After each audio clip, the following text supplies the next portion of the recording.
Bonjour mon cher Thomas Rano. Et bonjour mon cher Maxime. Et c'est l'heure de la revue de presse, comme chaque week-end après le journal de 8h et de 9h, à commencer par la revue de presse nationale. Et ce matin, on continue à en parler, je viens de le dire, de la colère agricole et surtout du Mercosur.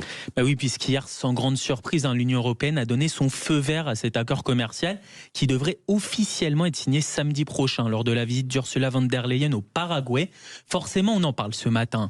L'Europe signe et la France s'isole, titre la Tribune, alors que seuls la Hongrie, la Pologne, l'Irlande et l'Autriche se tiennent du côté de la France dans l'opposition à cet accord. Le Parisien aujourd'hui en France, de son côté, analyse les ressorts de cet accord avec une étude, le vrai du faux du Mercosur. Je vous cite quelques chiffres donnés par le quotidien. Ce sont 99 000 tonnes de viande bovine qui pourront entrer chaque année dans l'Union européenne, taxées à seulement 7,5%, mais aussi 180 000 tonnes de volaille, 180 000 tonnes de sucre ou encore 450 000 tonnes d'éthanol. Le journal rappelle toutefois que plusieurs dispositions figurent dans l'accord pour protéger les agriculteurs d'une concurrence déloyale, notamment un mécanisme de sauvegarde pour protéger une filière qui serait déstabilisée par les importations venant du Mercosur.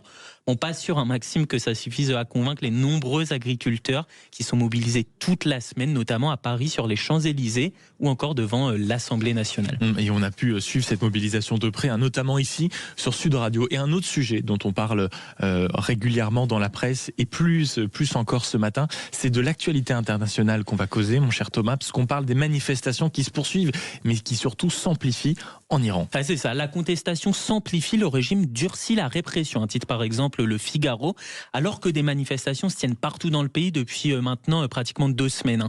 Si à l'origine on retrouve des revendications plutôt sociales, rapidement elles se sont élargies à une contestation globale contre le régime des mollahs au pouvoir, particulièrement l'ayatollah Khamenei. Un guide suprême qui est fragilisé selon Le Monde, qui explique de son côté que les manifestations de ces derniers jours sont les plus importantes depuis le début du mouvement. Mort au dictateur, scandent notamment des manifestants dans les rues, explique le quotidien. Le pouvoir de son côté les présente comme des agents terroristes à la solde des États-Unis et d'Israël.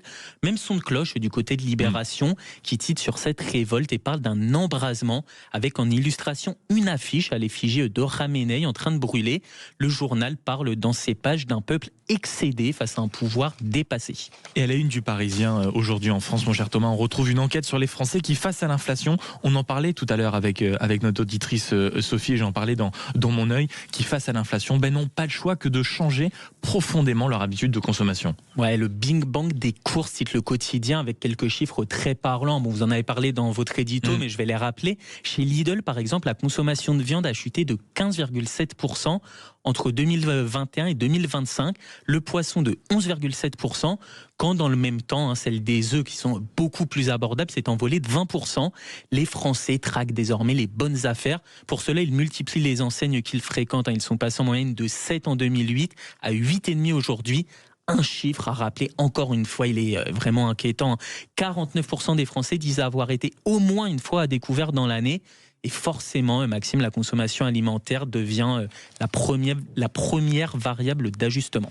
Et on conclut cette revue de presse nationale, mon cher Thomas, avec un mot de sport pour faire la transition, avec Jules Boscherini qui rentre dans ce studio. Oui, avec le journal L'Équipe qui titre sur des lions imbattables, en référence bien sûr à l'équipe du Maroc qui s'est qualifiée pour les demi-finales de la CAN en battant le Cameroun 2-0.